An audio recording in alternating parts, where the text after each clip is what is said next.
My name is Layne Ruley. I'm the Technical Director of NAMR, North American Motorsports Research.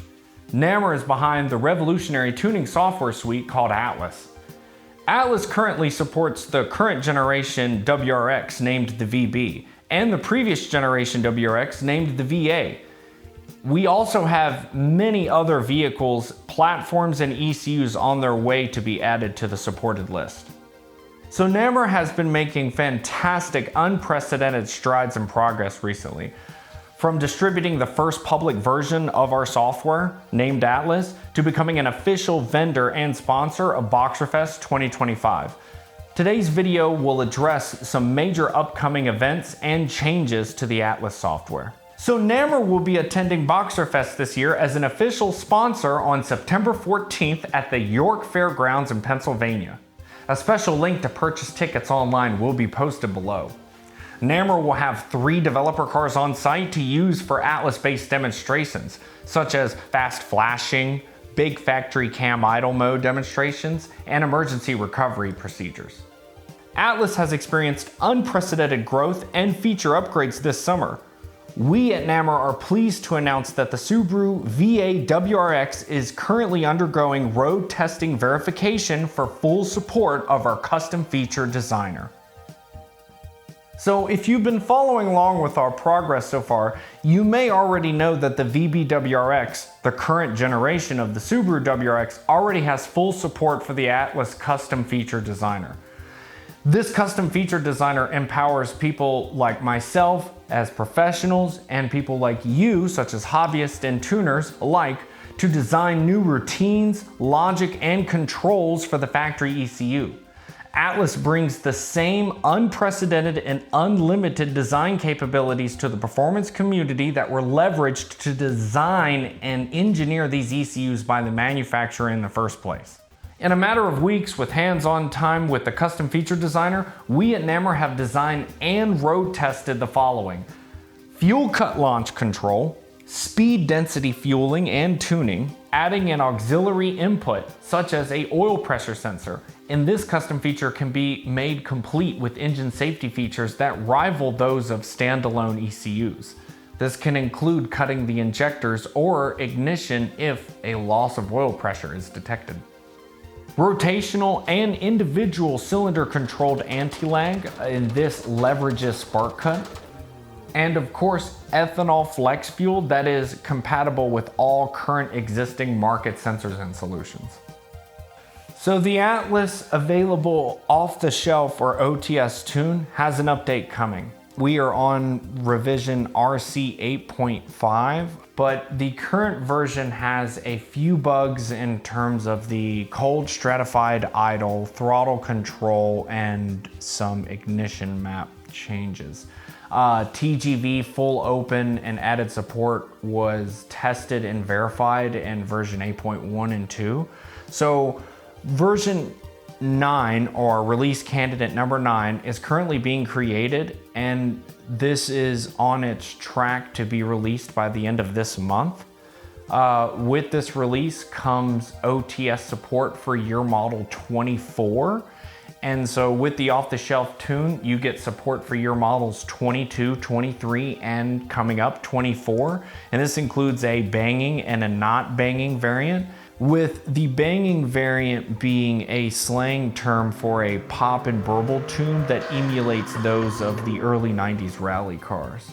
All off-the-shelf tunes will include a ethanol or e-fuel variant with various mixtures available, ranging from 60 to 85%.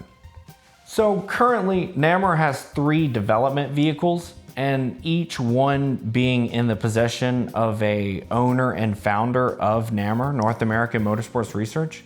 Me being one of them, my development vehicle is codenamed Mikazuki, and this is the second development car of the 3, or codenamed Dev-01.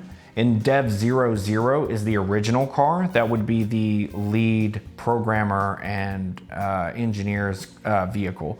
Mikazuki was placed with the task of being the testbed flagship for all current, new, and future Atlas features, along with being a testbed for a lot of diagnostic work and experimentation for aftermarket parts and performance-based motorsports with the platform. Mikazuki actually was the first in the world to be flashed with a from the ground up custom tune that uses the factory operating system and the factory tables. The car was originally completely bone stock and then was used as a reverse engineering test subject for the CAN bus flashing protocol that involved different modules in the vehicle and for communicating with the ECU and for writing various places in memory, etc. The vehicle in stock form was able to achieve around 380 all-wheel horsepower with pump gas, and that is with the stock configuration of turbo, intake, exhaust, etc. This was verified later after the fact via the Atlas virtual dyno and machine live data metrics. The car then experienced its first failure, which was a meltdown of cylinder number 2. And this was the cast piston, the lower compression ring let go, and I have some examples here which I will now show. The lower ring gland let go and let compression and combustion chamber gases enter past the top 2 compression rings and the oil ring into the crankcase. And what that enabled is this quite softer but also brittle cast or hypereutectic aluminum piston to melt. And you see the damage appropriately here. After this failure, the engine was torn down internally for forensics and diagnostic purposes. A lot of high resolution data was gathered and information about the platform and the new engine was gathered. At the time in the world, there were very little F824 DIT failures that have been documented and recorded. So getting this kind of information and at the power level and configuration was extremely important for research and development. After this failure, the engine was reassembled by hand in-house by NAMR. We used the original factory crankshaft, but aftermarket forged pistons and rods, manufactured by Callies and JE respectively. The pistons are 2618 forged aluminum and the rods are 4032 forged. The original main bearings were kept. However, the rod bearings were replaced with aftermarket King XP bearings. The heads were kept factory and only decked 0.003 of an inch.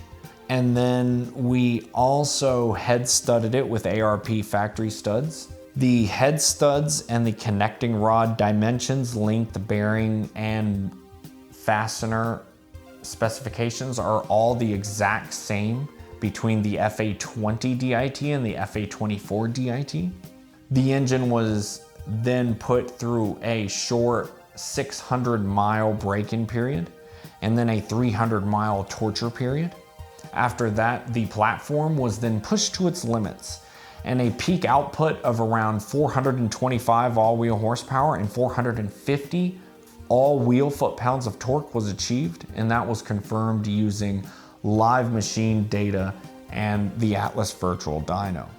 At this point, the car was using a mixture of pump unleaded and leaded race fuel, and this varied the power output depending on ambient temperature and fuel mixture at the time of testing.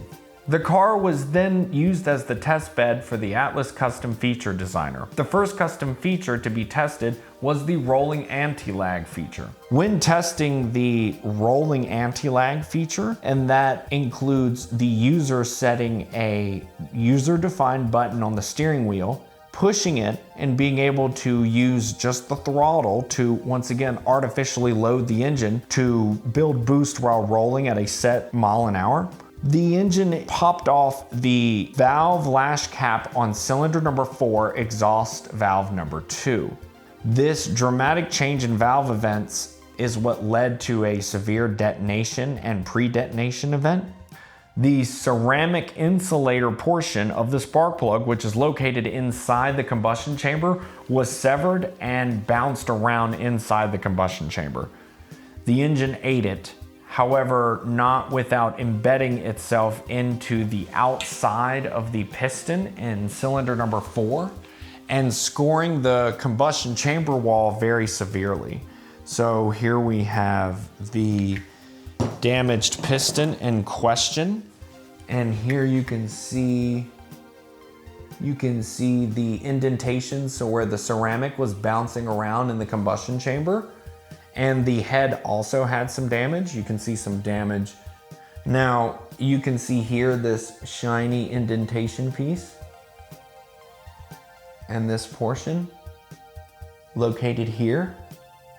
This is the remnants of the spark plug ceramic insulator wedged into the surface of the piston, and the outer diameter of the top piston ring gland, seen here, swelled up and bored itself into the side of the combustion chamber. This caused massive cylinder wall scoring and warranted an immediate rebuild. During the failure, the engine experienced a slight loss of power and a change of tone. However, the engine still built boost and ran going home.